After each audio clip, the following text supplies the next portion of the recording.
Okay, so to start with today, what we're going to do is have a look at using random in C#. We're going to create a console application to do that, just to demonstrate some of the different things that you can do with randomness.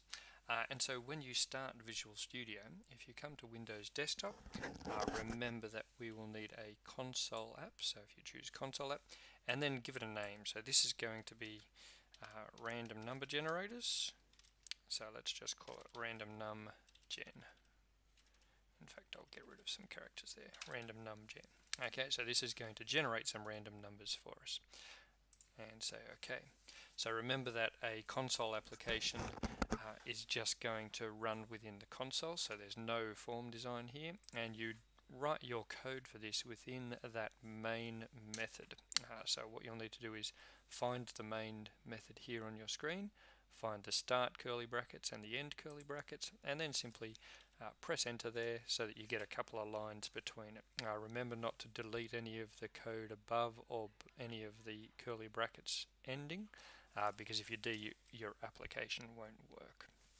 Okay, so in order to use random numbers, the first thing you need to do is actually generate some random numbers. So in order to do that, what we're going to do is use a method called random. So if you just start typing random, and then what I'm going to do is have a collection of random numbers, and I'm going to call them random r. So just say random r is equal to a new random, and what that's going to do is create for us a collection of random numbers. Once you've done that, we need to choose one of those random numbers. So we're going to have an integer, and let's just call it x, and it's going to become equal to r dot next. You'll see that there's some extra parameters that you can use for this. What you can do is generate a high and a low. So if we want to limit our random number, then we can just say that it's equal to a random number between 0 and 10, and that will just generate for us an integer that is between those two numbers. And then in order to actually produce that, or to show that, what we have to do is write that to the console. So we just say console.write, and remember, if you say console write line, and then we're going to write out the value for x, and you'll see here that I've forgotten brackets after my generate new random, and that's going to write that first random variable to our console. And then what we're going to do is just have a little fake line here, which is going to say console read line, and that means it's going to sit there. So it's going to write the line, then it's going to sit there flashing, waiting for us to press enter before it ends. So if we run that now, you'll see it's generated for us a random number, and the random number that's sitting there in our console is 2.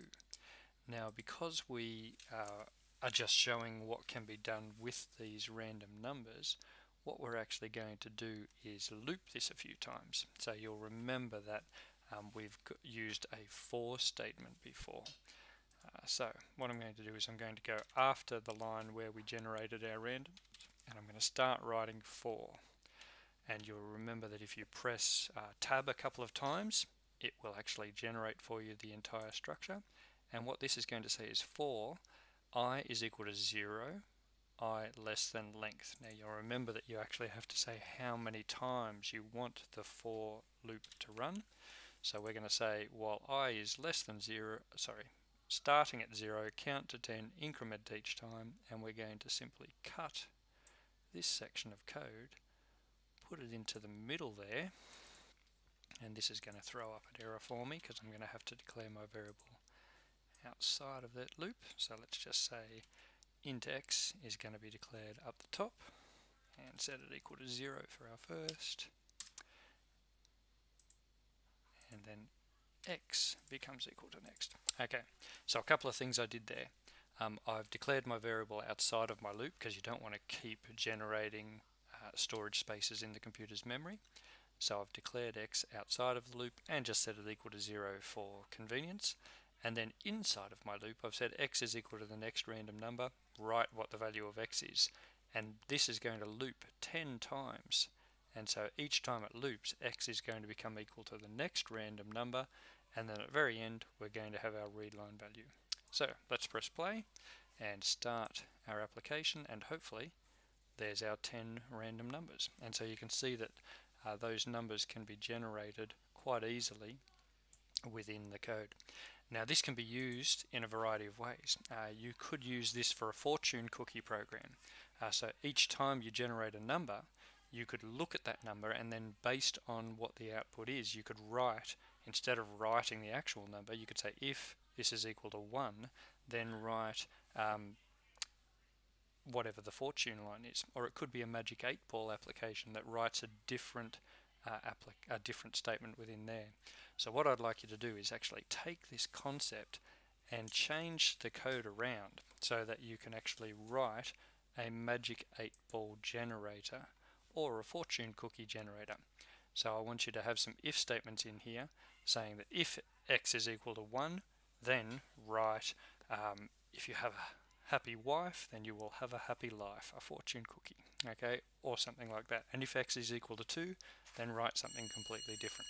So have a go at creating your own fortune cookie generator or Magic 8 Ball generator that you can then share with the people around you.